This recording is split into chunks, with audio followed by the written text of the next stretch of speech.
Hey, it's John Terry, the Black Belt leader. Thanks for joining us for this I Lead Hot Springs podcast. I want to take a few minutes and talking about the importance of reinventing yourself. Now, what do I mean by that? I mean working on becoming a better version of who you are.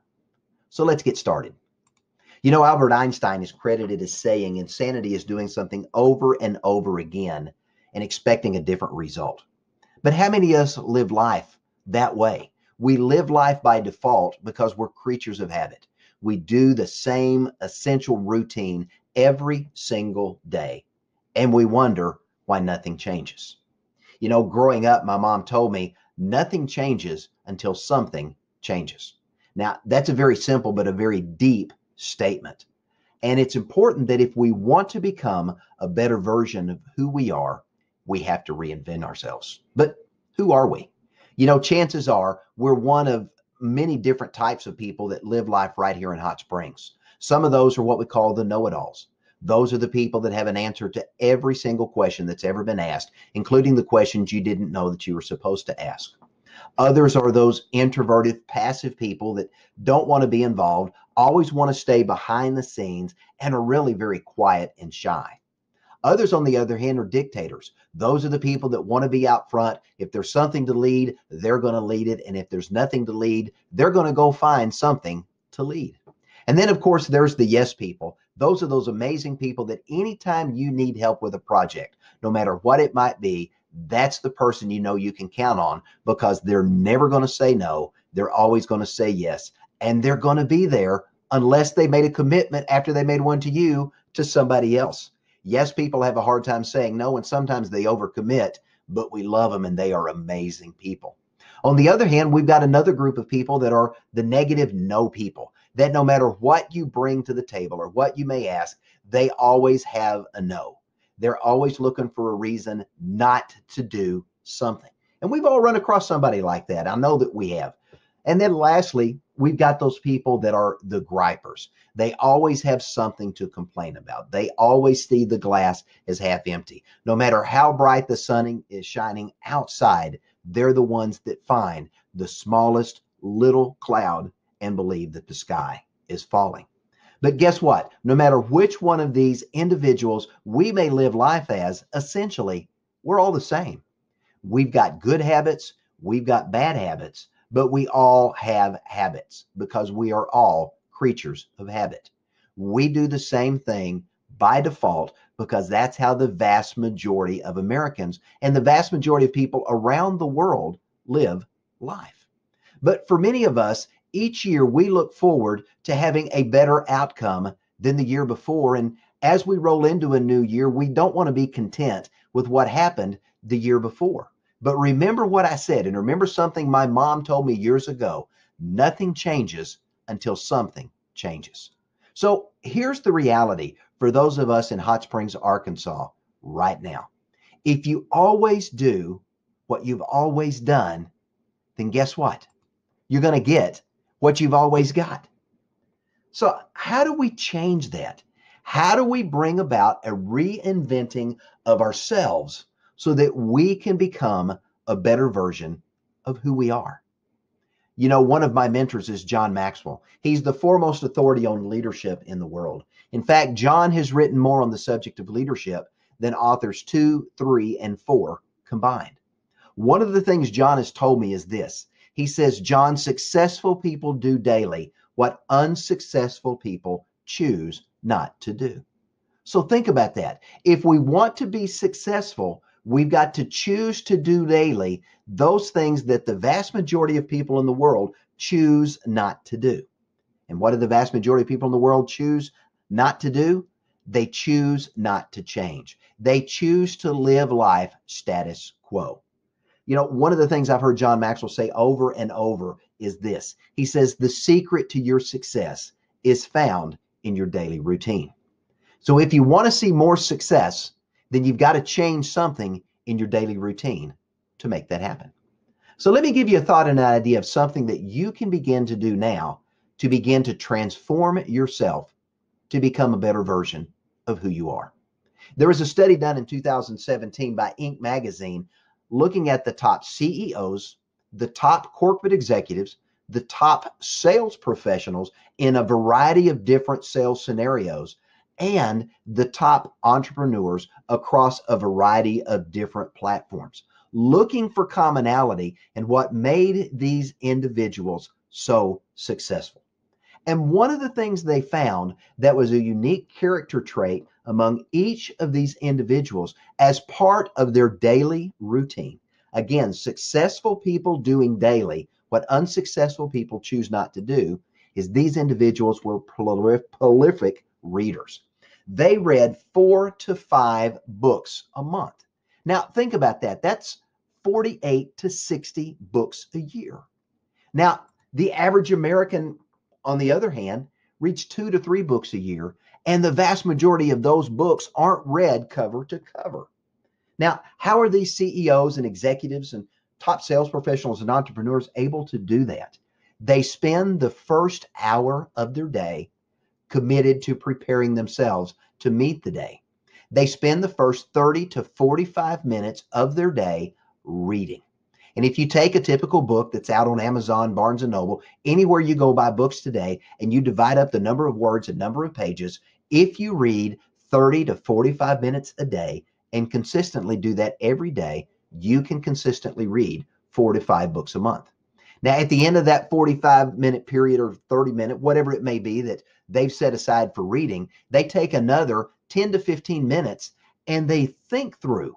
They reflectively look back on what they have read, what they gleaned from that, and what they can apply that can make themselves better.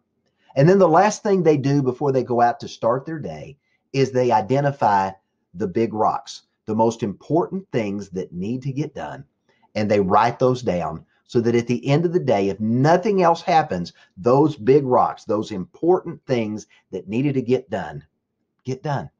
But let's dig a little bit deeper into this reading character trait that we see. What are they reading? What are these successful people doing that we can emulate and we can duplicate if we want to become a better version of ourselves? They're reading books on inspiration and education. They're reading books from thought leaders who are thinking outside the box, these creative geniuses that are really changing the world that we live in today. These successful people are reading books about other successful people. Why? Because success breeds success. And if you can learn from a successful person by spending time with them, fantastic. But if you can't spend time with them in person, you can spend time with them in the books that they published. Now, these successful people are also reading books about leadership, and they're also focused on reading about personal development because they understand that what got them to where they are today won't get them to where they need to go tomorrow. And leaders continue to grow. Leadership is a process, and personal development is a journey. One of the things Ray Kroc said that I love is he said this. He said, as long as you're green, you're growing. But when you're ripe, you start to rot. You know, several studies say that most of us haven't read a book cover to cover since we graduated high school. Yet these successful people take 30 to 45 minutes a day to read. Why? Because it helps them grow and to learn and to discover things that can help them become a better version of who they are. Now, that's a very simple thing that you can do to begin to transform yourself, to reinvent yourself, and to become a better version of you. So how else can you invest in yourself? Listen to or watch podcasts, either audio, video, or both. Having an opportunity to hear from John Maxwell, to hear from Seth Godin, to hear from other successful professionals, Zig Ziglar, going back and listening to others, Tony Robbins, you pick who it is. Listening to successful people that can inspire, that can educate. TED Talks are a great way to pick up and learn and to hear from thought leaders today. These successful people also engage in mastermind groups. Now, what is a mastermind group? It is a small group study of a book, a podcast, a video, something where a group of individuals are going to come together and they're going to read a book chapter by chapter, and they're going to talk about what they're learning. They're going to go through and they're going to discuss what they gleaned from the chapter that they read for that day or for that week. And as iron sharpens iron, these individuals are going to come together and to sharpen each other. And if they can't do it in a live setting, then they're going to get online and they're going to find other professionals like themselves, and they're going to join mastermind groups to go through book studies like John Maxwell's 15 Laws of Growth, to go through The Go-Giver, to go through You Don't Have to Have a Title to Be a Leader, other amazing studies that are out there that you can have an opportunity to learn and to grow from. These successful people also invest in training, either live training or by virtual training. They train themselves, but not only do they train themselves, they train the people and develop the leaders around them through podcasts, through mastermind groups, through training sessions. And the last thing these individuals all have in common is they all have personal coaches and mentors, accountability partners who can speak into their lives, people who are further down the leadership journey with them, further down the influence, communication, whatever they're trying to learn, further down the road than they are, so that they can glean from their wisdom. Now, when I'm teaching leadership, communication, influence, sales, team building, whatever it is that I'm challenged to teach as a leader and as a trainer, one of the things I love to do is to have a Post-it note with me and to lay that out, because at some point during the conversation and during the training session, you're going to have an aha moment that says, I need to start doing that, or I need to stop doing that. And as we wrap this podcast up, I want to challenge you to grab a sticky note and let's walk through a very simple version, what I like to call a man in the mirror moment. You got your sticky note? You got your piece of paper? You got a pen or a pencil? Okay, here we go. First question we want to answer: what's working well in your life right now that you need to be doing more of? Remember, nothing changes until something changes. So what's working well you need to do more of? The next question you want to ask yourself is this: what's working okay that you need to keep doing? Maybe you don't need to invest any more time, energy, or resources into that, but it's working okay and you need to keep doing it. Here's the third question: what's not working that you need to stop doing? Again, nothing changes until something changes. So what's working well you need to be doing more of. What's working okay you need to keep doing. What's not working you need to stop doing, because you need to ask this question next: what are you doing?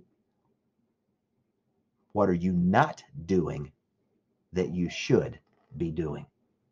You know, if we stop doing what's not working, guess what? We just created the margin in our lives so that we can start doing the things that we know we should be doing to change ourselves, but we've not yet done. So what's working well you need to be doing more of?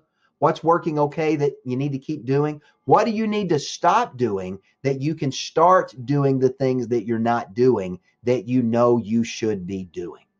All right, so here's the next question: what's holding you back from doing that? What is holding you back from getting done what needs to get done in your life? And what are you going to do to change that? When are you going to start changing what you know needs to change? And who's going to hold you accountable? You know, if you've not had an opportunity to visit our website, I encourage you to do that. iLeadHotSprings.com. You can also visit our Facebook page, iLeadHotSprings.com, and have an opportunity to learn more about who we are and what we're doing. Right now, we're looking for individuals, organizations, and business owners that we can recognize as individuals, businesses, and organizations that are leading successfully in Hot Springs. So take an opportunity to visit our website, visit our Facebook page, message us, and let us know who those individuals, businesses, and organizations are. We'd love an opportunity to recognize them and to welcome them into the iLead Hot Springs community. Thanks for joining us.